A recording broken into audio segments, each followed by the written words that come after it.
you know when you have unresolved situations that you want to resolve, whether that be professional, whether it be personal, whatever that you know for yourself. What is the truth? You only have two options with this. You're either going to deal with it or you're not. And it's awesome to kind of have a clean slate walking through life where you don't have this things hanging over your head where, oh, I should have had talked to this person or that person, or like it really is freeing. We're back. Thank you so much for tuning in. That was a soundbite of what you have in store in my conversation with Chris about uncomfortable conversations and why they are so important. This podcast was recorded with a digital live audience. And following it, we offered a complimentary workshop where those in attendance could practice their specific uncomfortable conversation with others, applying the skills that we went over in this podcast. Please take a moment, subscribe, and visit us at our Patreon page. We'd love to have you at our next event. www.patreon.com/feelgood. Enjoy the show. Hello, and thank you so much for tuning in to Feel Good, the podcast. I'm your host, Malika Lee, and we have a lively and wonderful conversation today all about uncomfortable conversations. There is nothing more important, they say, in relationships than communication, and nowhere are our communication skills put to the test more than having what some would call difficult conversations, crucial conversations, or what we're calling uncomfortable conversations. They're all the same thing.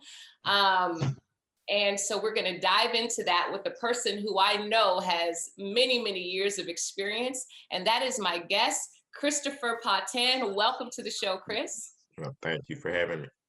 To give you a little bit about Chris's background, he is a regional security manager at a Seattle hospital, where he has earned a reputation for over 15 years as the go-to guy during conflict and conflict resolution, specifically and especially between staff and patient families. He's a certified trainer in de-escalation, diversity and inclusion, workplace violence prevention, and self-defense, providing countless trainings in the Northwest region for law enforcement, security personnel, schools, and healthcare organizations.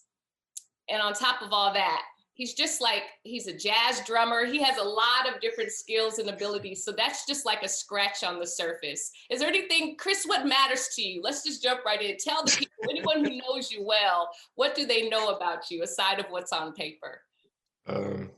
Family, friends, relationships are huge for me. I spend a lot of time making sure that I'm kind of like AT&T. I'm the operator of my family, right? So family and circle. Like if I think about you, I'm gonna call. Like people kind of know that you cross my mind. I'm gonna call. I'm gonna reach out. I'm gonna text. So connections and ensuring that the people that matter in my life know that they matter. So like that's probably the cornerstone of how I live my life. And that's very important. Mm-hmm. Mm-hmm. And it's interesting because there is a direct correlation between the quality of life and how good people feel and how connected they feel to others in relationship. And so that's also why this conversation is really important, especially with the political arena and everything going on. So we have our work cut out for us today. We're only going to give it 30 minutes, which is, we'll cover as much ground as we can. We'll do what we can. So first, I want to hear from you because uncomfortable conversations can really strike up like a fight or flight, like survival mode for people. And I'm wondering for you, what makes you good at it? Does it spark that same fear in you, or how do you even go into those type of situations and conversations? Your mindset. Well, no, it doesn't spark fight or flight for me. I view conflict as an opportunity, or crisis as an opportunity to get resolution to a problem or an issue. So I think that's the framing of how you see conflict or see these difficult situations from the outset. It really set you up for how you're going to your mindset entering into the situation. So, and one of the things you brought up when I was listening to your intro, my family took a different approach towards conflict and conversation. So I Oh, was birthed.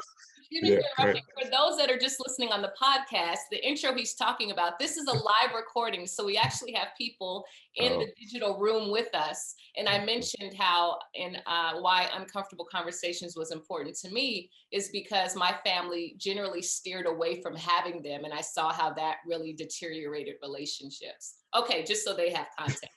Yeah. Thank you for that clarification. Yes.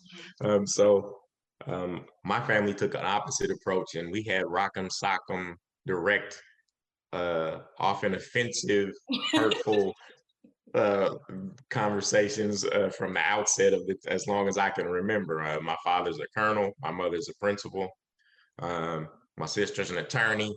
Like we like to argue. We're kind of like my cousin Vinny. Uh-oh.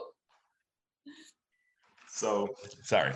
So the the fact that conflict and having direct conversations it was just a part of my family culture. And so I actually was surprised going out into the world. I had kind of an opposite experience as I remember as a youth, expecting people to just kind of tell me what was going on their mind, and being shocked when people weren't being direct, or when people were steering away or retreating, in conversation. And I'm going, well, I told you should just tell me. So Right. so we were Maybe in New York City, right? right. So basically that was my introduction to that as a part of my family culture. And then as I've gotten more seasoned and added some professionalism to it, and some training and some experience in the real world and in life, and a lot of failures in these conversations early, I think it allowed me the space to kind of reflect on my practice in these conversations, and shape and hone the craft. So the skill set that has developed as a result has allowed me to be able to navigate these conversations and situations without fear or anxiety, but actually knowing that I'm going to steer it to a positive resolution before it even begins. And so just knowing that things are going to have a positive outcome, because I'm not going to allow another alternative to be the case. And I think that that's really powerful, is making sure that your mindset knows that you're going to have success. You hit on a couple of things I just wanted to highlight very briefly.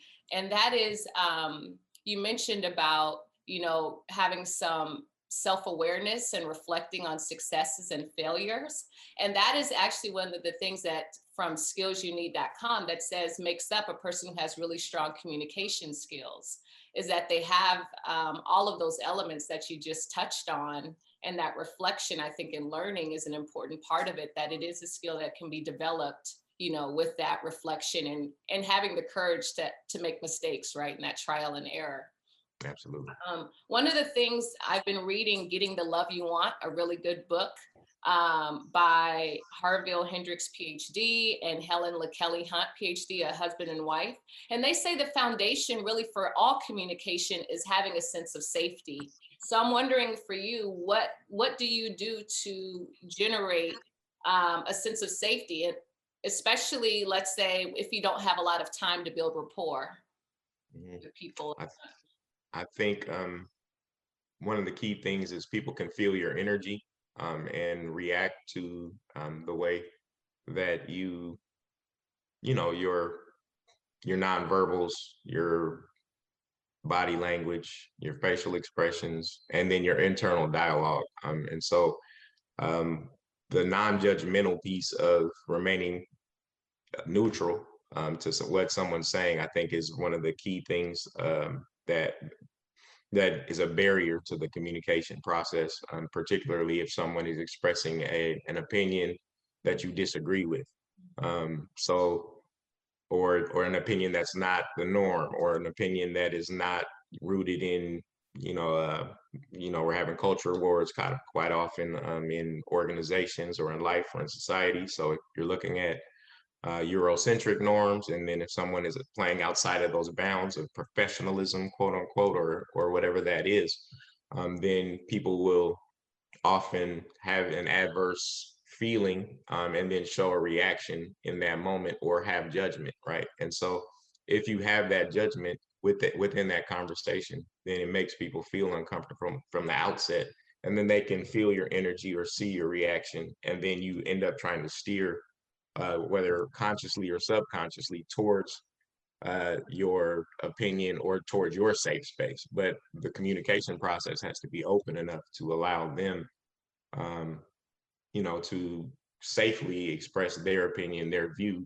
And then our job, or my job in the role that I'm at, is to make sure that they know that I'm not going to judge them based on your opinion, even based on your actions, so much, but I will frame them in terms of effective or ineffective at getting the outcome that you're asking for, or the result that you may want, and how is it that I can help you to reach the outcome that you want through, the mechanism or the vehicle or the organization or whatever it is that we're trying to accomplish, right? So my job is to advocate for the needs of that individual and help them or assist them to navigate, even when they don't have the tools, skills, ability, or even the worldview at that moment that may allow them to get that access easily, if that makes sense.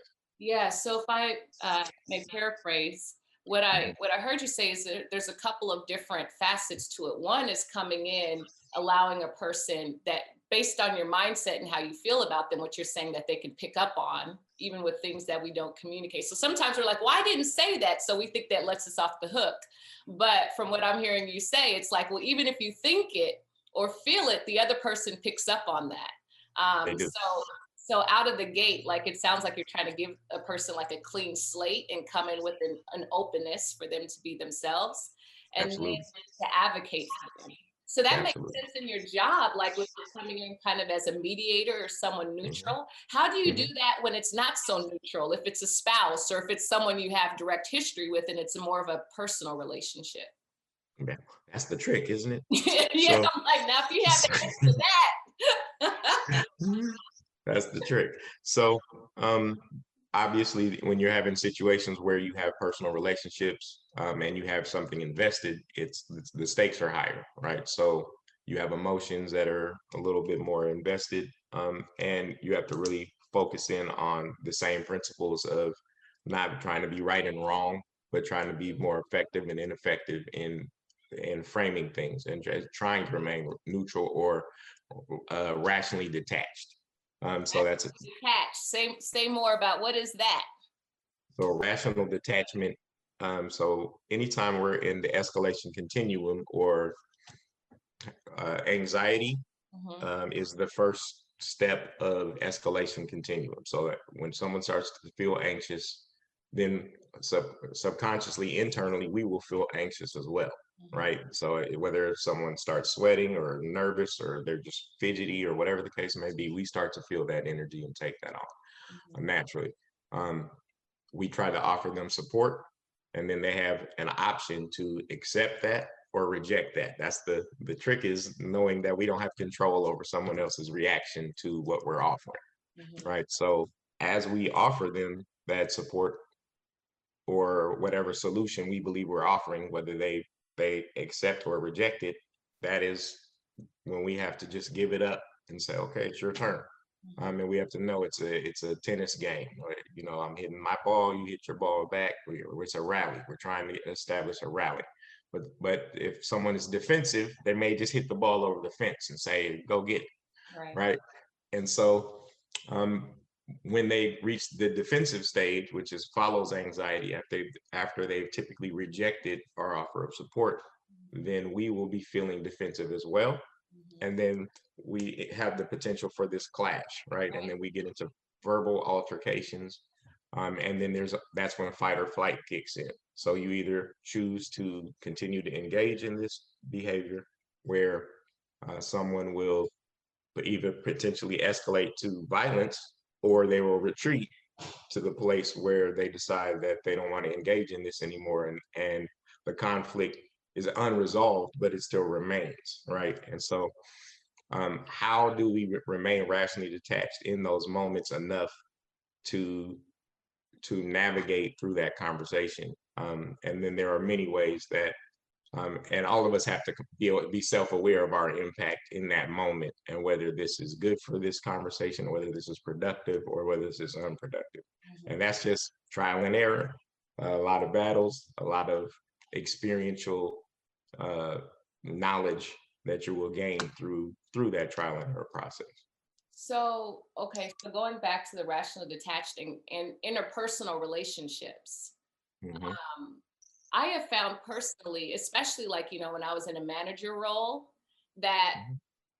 when I don't know, just tell me what you think of this. Sometimes I feel like if I needed to have an uncomfortable conversation, it was not productive because whatever view they had of me or whatever the relationship was made it so that even if I was extending an olive branch, it wasn't interpreted or received that way. And Mm-hmm. so I'm wondering, is it beneficial to even have a stage of building rapport where maybe even if you know you need to have a conversation with someone, that you don't even have it until you at least build up some level of positive, like, interaction and rapport separate from the uncomfortable conversation, so that way you have more of a foundation, so when it does happen that it can really be heard and received. I think that's absolutely helpful when people take the time to build foundational relationships, but sometimes you don't have that opportunity. And I Right. think that if you don't have that opportunity, it's still very important to us to state your intention, Mhm. whether, and then be true to that intent. So, one of the things that advocacy, I have this formula that I tell my team is that advocacy equals positive intent plus a positive action. Mhm. And so if you don't have a positive action that accompanies your intent, your stated intent, then essentially what people say is that you're full of it and you're not. That's the end result, right? Because a lot of people do a lot of, yeah, I want to help you. I want to help. I really wish I could. I And then their feet are glued to the floor and they don't want to do anything, and then there's no action that accompanies that. Mhm. So just stating that I'm here to help you, just simply stating I want to do something to make this better, it's really difficult if you don't have some kind of an action that says, and here's my gesture to show you that this is my intent in this place, right? So here's what I'm going to do to show that. So without that action, it's very difficult for people to trust or believe that what you're saying is genuine. So it's really, and sometimes people have a fixed mindset and they just need space. Mhm. And you have to read and react to personality types. There's all of these different things that come into play. So sometimes a person receives a softer message. Sometimes a person needs to be met with force. Mhm. An immovable object needs to meet another immovable object in order to know, oh, I've met resistance and now I'll back down and kind of listen, because that's how I've established respect in this space. And so it's oh, go ahead. It looks like you had a I thought. was just going to say, because from what you're saying, I totally get that from the work that you do. Now, if we go back to the personal relationships, right? So Absolutely. let's Yeah. say it's a beef between a husband and a wife, and what the wife really wants is for you to wash dishes. Hmm. Right. So going back to, like, the building the positive rapport and saying, I really want us to get along and how can we make it better? Well, I want you to wash the dishes. And let's say for the other person, they don't want to wash the dishes. So how do you meet in the middle to have that positive action and for it to be genuine? Because like you said, if there's resentment, they can feel it. Absolutely. So, like, how do you get to, like, that part? You know what I mean? To even have that foundation to go further. Well, that's called a negotiation.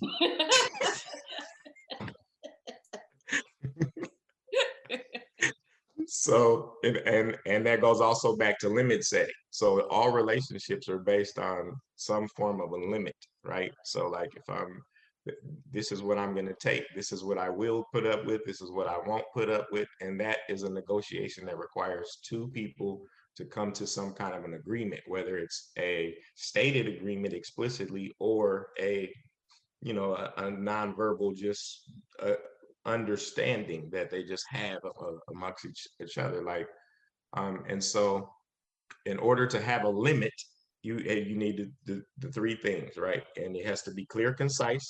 I want you to wash the dishes. Mhm. Can you wash the dishes, please? And then the ask can be, baby, can you please wash the dishes? Or it could be, wash the dishes. I don't like that when you do that. Or it You could be, always, right? you You never always, right, wash right, the right. Or, and so that can be the statement, be clear, concise. And then the other thing has to be enforceable. If you don't wash, so what is it? To have a limit, enforceable, clear and concise, and reasonable Okay, are the three components you need in order to establish a limit. okay. So clear and concise, here's what I'm asking. Mhm. The enforceable part, if you don't do what I'm asking, this is what I will do Mhm. about that. And then the reasonable part, that's the trick, Yeah. because it's the negotiation between the two parties that have to understand, you know, uh, whether this is a reasonable ask or not. And if you say it's not, and I think it is, then that's the impasse, and that's where the work is. So the work in the relationship is establishing, what is it that we can agree to, or am I willing to agree to this, or is this an impasse that we can live with and get past, or is an impasse to the point that we need to dissolve this relationship or go separate ways or agree to disagree. And so all of these different solutions present themselves from a fact that unfortunately, the only thing that we have control over in this relationship is us, Yeah. right? And so I can't control the outcome in your hand, and that in itself is, once we've stated our intent, there's a part of this that we just have to let go and Mm, say that's on you. Okay, here's what I want to happen, and then the rest is up to you. So I release it, and I hope that we can reach this agreement and figure it out. Or I have no desire to resolve this at all, and I'm at peace with that. Let's have a great day.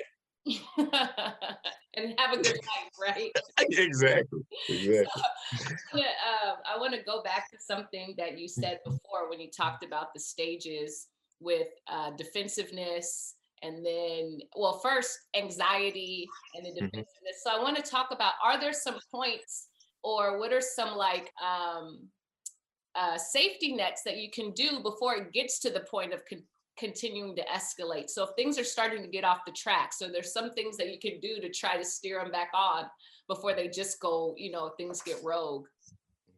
I think, um, well, in my opinion, so one of the things I always say is, if we're not violent, we're okay. If people are still talking, Mhm. we're okay. Even if it's passionate, even if it's loud, even if it's yelling, even if it's screaming, all Mhm. of that stuff is still communication where people are willing to engage. I personally get nervous when people stop talking or they start making threats and getting to the point where they're saying, I'm going to take some type of action against you. Like, that's when, to me, things have gone too far and we're really at a dangerous place. So anything prior to that, I think is great. We're in a communication state. We're still, as long as the listener or the receiver of that message is still rationally detached enough to receive that message, even if it's being delivered with passion, vigor, anger, disgust, whatever adjective you want to use. So how do we do that? Is by listening, and sometimes you have to try a lot of different tools, right? So there's a lot of different tools in our tool bag. Silence is a tool. Sometimes you just listen, and try total silence for 3 minutes, 4 minutes, 5 minutes. Just listen, nod, um, allow someone to vent. It's very difficult for someone to keep an energy climb against a wall, right? Because it's not giving me anything back, right? And so, like, if we continue with this energy, or meeting energy with the same force, then you're going to continue to create escalation, and naturally you're going to have a boiling point or an explosion. So that's a tool. Another tool you can use is setting a limit. Okay, I don't like it when you speak like that. Let's have a pause. I'm going to ask that you stop, take space, back up, physically removing yourself. If it's a phone conversation, take a breath. Did what we did to begin this conversation. Take a beat, breathe. Right. Controlling the space by controlling yourself and your own energy and remaining centered, it is basically it's the number one key to steering this to a positive place. So if I feel myself escalating, then the chances are that that individual, if I'm feeling defensive, they're feeling defensive. And we can guarantee that. So check myself. And then by checking myself, then we'll be checking that entire interaction. Yeah. So so knowing that you're the key to the puzzle is extremely crucial. And your ability to, because sometimes we always focus control, not always, but often about controlling the environment or outside of ourselves. And what I'm hearing you saying is it's about like working on your own stuff, right? And being able to moderate your energy and emotions and everything. And what you just said brought up a memory of an experience I had, and how true it is about, like when you're saying a shared experience, even if you're not speaking it. Because at work, sideline, I used to work for Chris. That's how I know he's really good and the go-to guy. And I had this interaction with this woman at the hospital where it was like tense, and there was like anxiety and some defensiveness. And I'm a spiritual seeker, and one of the books that has been very informative in my life is called A Course in Miracles. And one of the things it's like is, do you want to be right or do you want to be at peace? And whoever the sanest person is in the moment, you know what I mean, is the one that makes that choice. So the lady went on to the desk to get some support. And in my mind, it was like I caught myself, and I was like, and I saw it as funny. You know how sometimes we can get things so serious. And I saw it as funny. And in my mind, it was like I just let it go without saying anything to her. No lie. Seconds later, she and I made eye contact, and we just started laughing. And it was like every interaction after that, we just had like this great rapport. And it happened, just like you're saying, by me changing my own emotional temperature and having goodwill towards her. That's right. Yeah, without even saying any words. So Perfect. Beautiful example. That's right. So And this I is think like and getting curious, right? And I think the other thing is getting curious about, why am I reacting that way? What's going on with me? What is this about me, or is this about, what is this actually about? So kind of asking why questions about yourself, and then also putting yourself in their shoes, right? And saying, okay, if that was me, would I feel that way about this situation? Would I feel, is it possible that I would feel that way? So like just reversing roles and asking why questions is also a big tool and it's maybe not so easy to do without practice when someone is yelling at you, or when someone is, because you're in the moment and you're taking fire, you feel like you're getting fired upon verbally or whatever the case may be.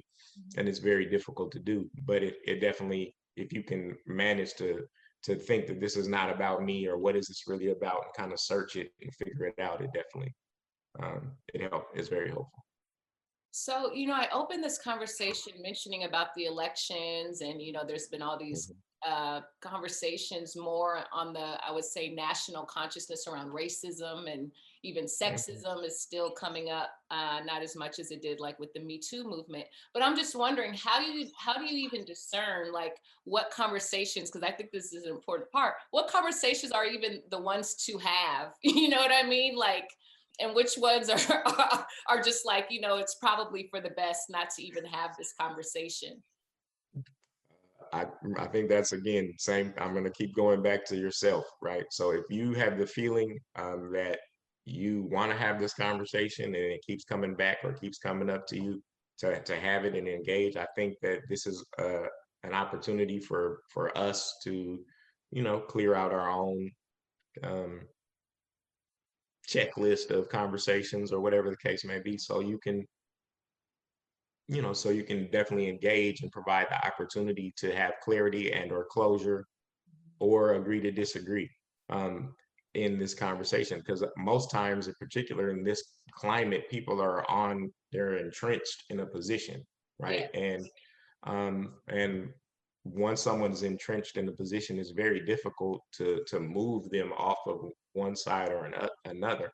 But approaching it from an open standpoint and saying, um, let's have this conversation. I'd like to, or are you willing, asking a question, and then approaching it from a standpoint of curiosity, resolution, um, and it can be passionate and make agreements that this is not going to impact the way I care about you.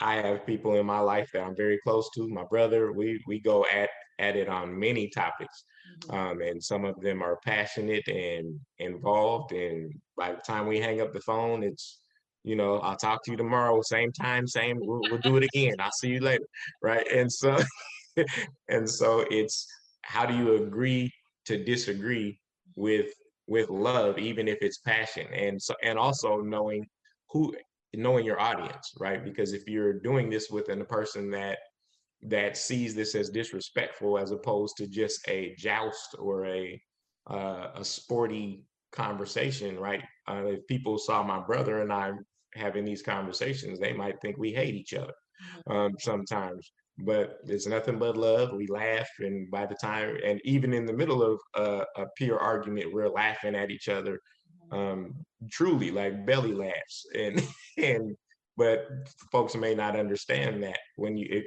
but we come from a place of conflict and argument and sparring and jousting, and that's just our culture, um, and we love it. And I know he's going to call me as soon as he gets off, and we're going to do it again.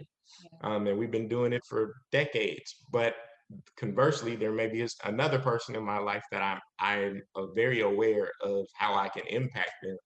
And if I can impact them in a negative space, I don't want to do that. So being aware of your own impact on the space, on the relationship, is also very important. And so how are you going to navigate that in a way that's effective? And if you're not in the space to do that effectively, then yes, I would advise steering clear of that conversation until you can do that effectively.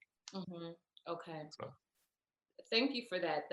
There's a lot of juice in that response, because it's a case by case basis. So we're going to open it up to questions for those that are listening in shortly. So I have two other questions, and I'm trying to decide which one I'm going to pick. I think I'm going to go back to when you were talking about the steps of anxiety, defensiveness, spiraling out of control. And I know from my training that there's a fourth step. So I want to talk a bit about, if you can wrap up in just like a couple minutes, about the resolution piece, because we've talked about when things get off the rails. And then you were talking about how important it is to really have a shared understanding and for it to really strengthen the relationship, hopefully at the end. So can you share more about how to get to that point in just like a couple minutes before we open it up to those listening in? So the last step that you were talking about is anxiety. It's defensive. The crisis stage or the peak of the crisis would be called the risk behavior, or that's when someone could be throwing, fighting, yelling, violent, etc. We hope at all costs to skip that part, and then the last part would be tension reduction. And tension reduction is when everything's over. After you've seen a crisis or a conflict, you see people crying or remorseful or I'm sorry and those kind of things. So within that space, we're looking to have therapeutic rapport or a conversation that we can say, how do we prevent this again? What did I do to trigger you? And how do we not go to that place again? Best case scenario for all of our conversations, you have anxiety, you offer support, and it skips all of the defensive stage and goes right to therapeutic rapport, and you're back in relationship. Sometimes that's actually done through doing work. Sometimes that's done through people ignoring or faking, right? And going, oh yeah, it's all good, whatever. Yeah, we're good. Right. And then giving you one of those, but that's not always genuine. So that's the short answer, but getting to the relationship and the making sure that people feel that you generally want that outcome to go well for them, and knowing that you're trying to leave people better than you found them, right? So like that's also, I think, a conviction of mine. It's a way that I don't want to walk through the world and be a wrecking ball. I've done that. I was really good at that. I was really good at that, right? So like my early life, prior to about 23, 24, 25, I was a force, and I was leaving the hurricane force winds back there. So I'm pretty good at this because I understand how to impact people's life negatively. I was really good at it. I was a pro. Um, and so moving forward, once I was aware that, and I didn't even know I was impacting them negatively, right? And so having an aha or discovery that, damn, I was doing that, man, wasn't even aware because I wouldn't let people impact me that way. So I just assumed everyone didn't feel what I was feeling because I wouldn't allow you to do that to me. That's part of that golden rule. I treat others the way you expect to be treated. That was the rule I was operating on. I don't think that's a good rule. Because when you treat others the way you expect, then it makes the world centered around me and what I think is a norm. And if that's what I'm doing, then the impact on them could be extremely damaging, and you're not aware. So basically that's what I would say, that be aware of that, have an understanding, and truly care about the outcome for them and stay in relationship. And what would you say is a better rule to replace the golden rule? Is there one? The platinum rule. All right, Which what's that? Platinum's a little more expensive. I don't have one, but It's a harder metal. it's a hard, yes, exactly. But I would say is treat others the way they want to be treated. So like figure out what their norm is, ask them, and have them be included in the process, like including them in what do you need and how do you.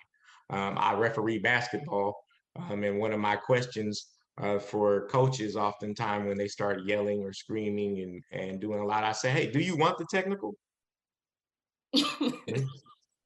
They say no. I said, okay, then cool. Let's cool it out, and then they move on. So I give them the choice to choose whether I'm gonna treat you the way you want to be treated. I had one guy say, yeah. I said, okay, you got it.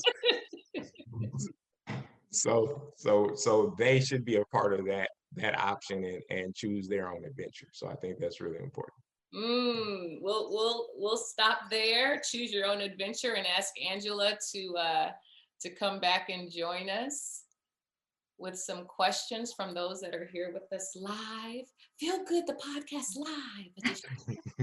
To find out if Angela joins us, I just want to say, if you'd like to participate in future live events, if you're listening to this recording, please come to our Patreon page, www.patreon.com/feelgood, to stay up to date on other events. Okay, Ange.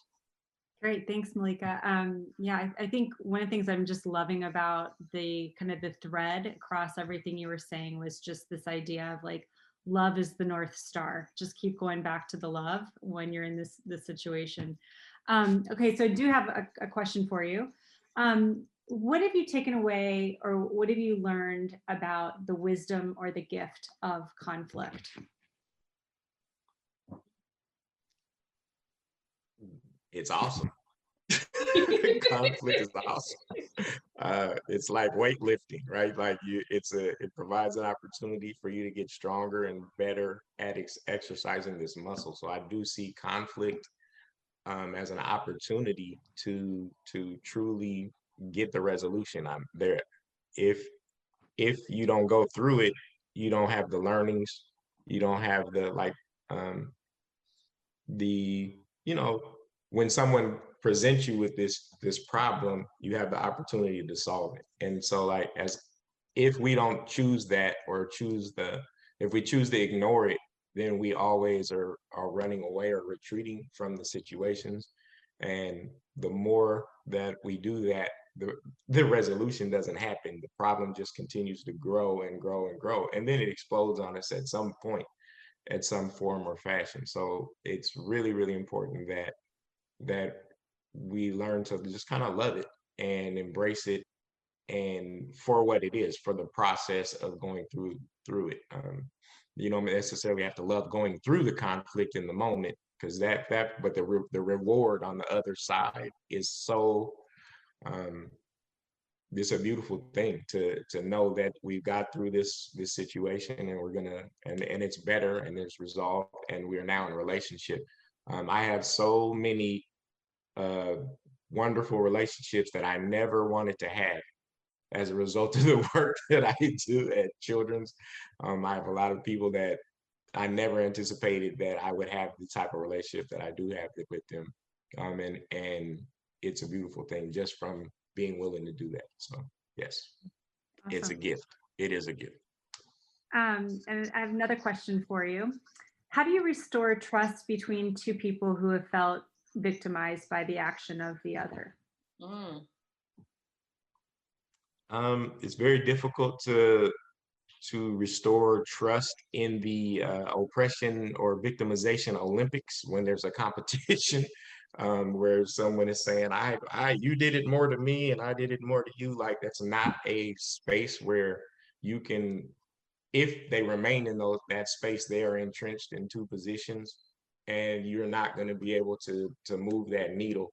I think from my experience, the thing that you can only do is provide a safe space to mediate, have conversation, and it requires a lot of negotiation, a lot of time, a lot of energy, a lot of patience, silence, a lot of reflection, and I think just it's a tricky thing. It really needs an intermediary to bring the two parties together and kind of be neutral in order to slowly walk that situation towards center.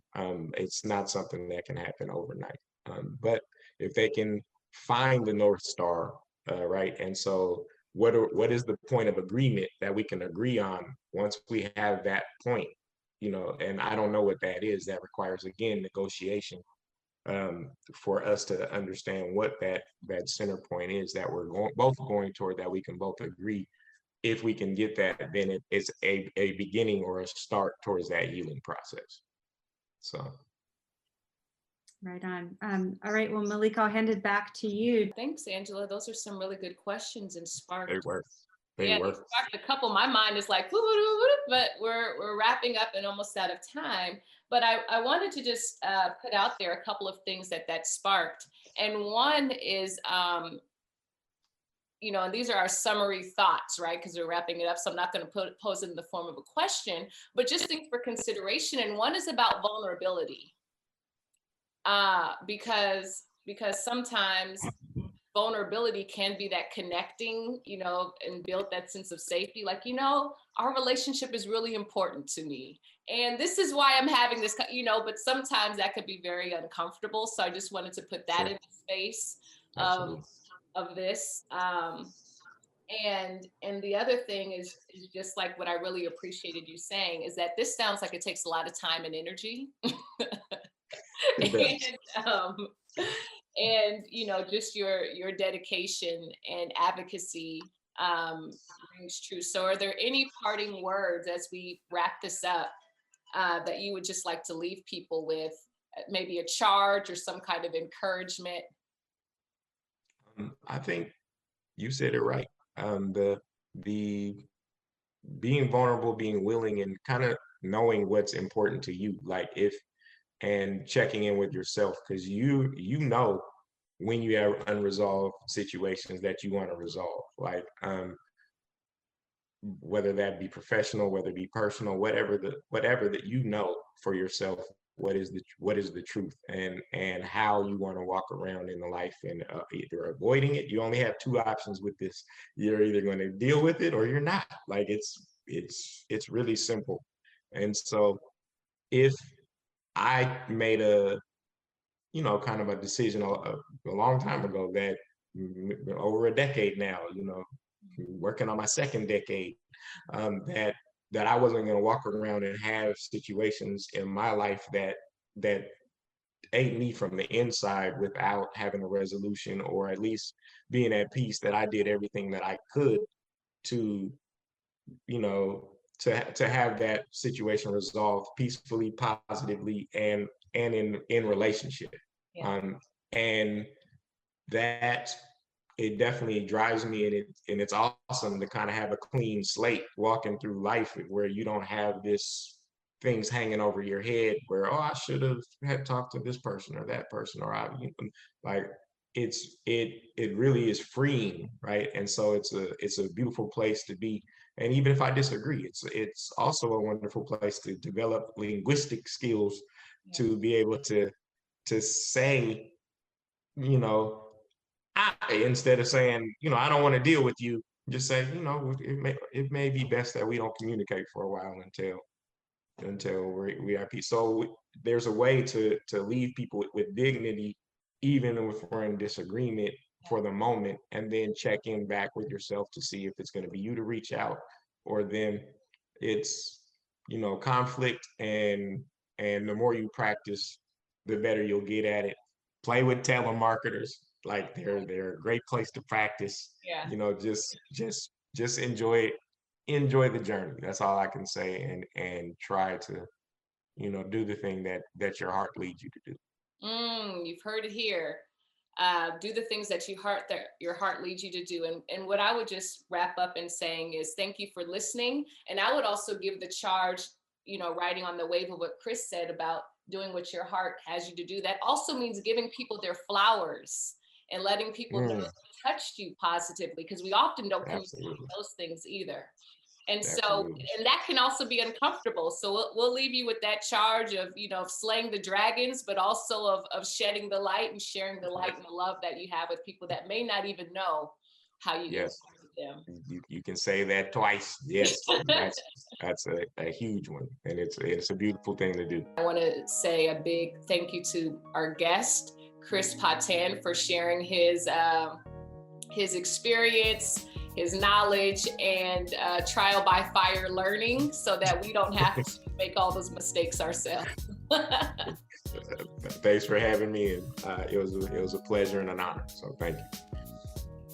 So thank you all so much for listening. We are signing off for now. This is Feel Good. I'm your host, Malika Lee. Until the next time.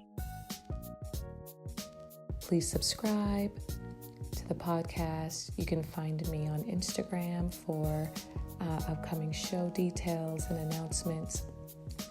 My Instagram handle is @Ms. Malika Lee. I look forward to hearing from you.